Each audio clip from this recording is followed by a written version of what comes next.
Le poids de l'histoire, la colonisation, j'aimerais vous entendre là-dessus. Est-ce qu'une part de vous comprend les Algériens? Je ne parle pas de la nomenclatura militaire et pétrolière. Le peuple algérien, la France les a occupés. C'est un fait, pendant 130 ans, elle a amené du développement, mais les a occupés. Ça, c'est une réalité. Et c'est pas Vercingétorix, c'était jusqu'en 62. Est-ce qu'une part de vous comprend ce ressentiment?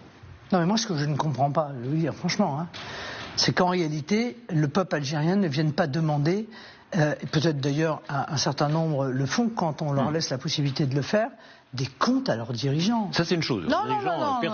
Personne. Non. Ouais. Parce que la réalité, c'est que moi, pour avoir discuté avec un certain nombre de Français d'origine algérienne ou de Franco-algériens, ils sont bien conscients que leurs dirigeants font porter sur la France la responsabilité de la situation catastrophique économique de l'Algérie. Et c'est impossible d'arriver à d'aussi mauvais résultats. Je veux dire, l'Algérie devrait être la Norvège du Maghreb. Ils sont les 7e exportateurs de gaz du monde.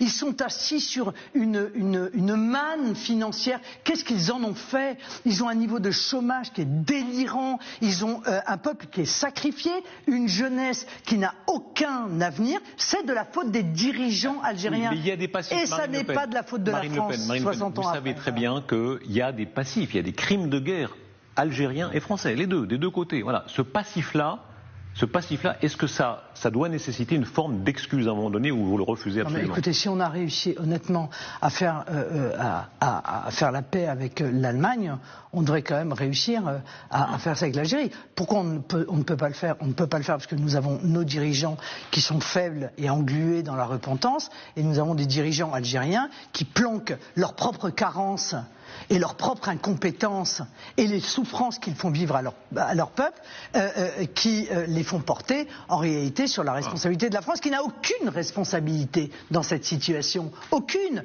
Mais c'est tellement plus facile pour les dirigeants algériens de dire « Ah, tout ça c'est de la faute de la France » plutôt que de dire « c'est de notre faute à nous ». Voilà. Et donc moi je ne mélange pas le peuple algérien et les dirigeants algériens. Le camp nationaliste a une histoire avec ce sujet. Ça a été l'OAS, ça a été l'Algérie française. Où en est cette histoire? Non, mais je n'ai pas de camp, moi. Excusez-moi, non, mais je n'assume pas la responsabilité de l'OAS. Je suis navré de vous le dire. Mais c'est quoi le sujet? L'Algérie était française. Bien sûr, mais OFN, ORN, il y a eu beaucoup de gens de l'OAS.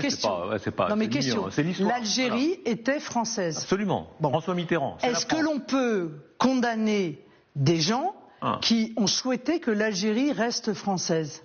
On ne peut pas les condamner. C'est la question de la colonisation. Au total, votre regard là-dessus, en 2025, bien sûr que les critères 2025 ne sont pas de 1962, mais au total, est-ce que la colonisation pour vous est plus, au-delà même de l'Algérie, positive ou négative? Non mais si vous voulez, moi je peux comprendre que des peuples souhaitent obtenir l'indépendance. Je peux l'entendre. Mais je pense que venir globalement dire que la colonisation était un drame pour l'Algérie, c'est pas vrai. Voilà, c'est pas vrai. C'est pas vrai.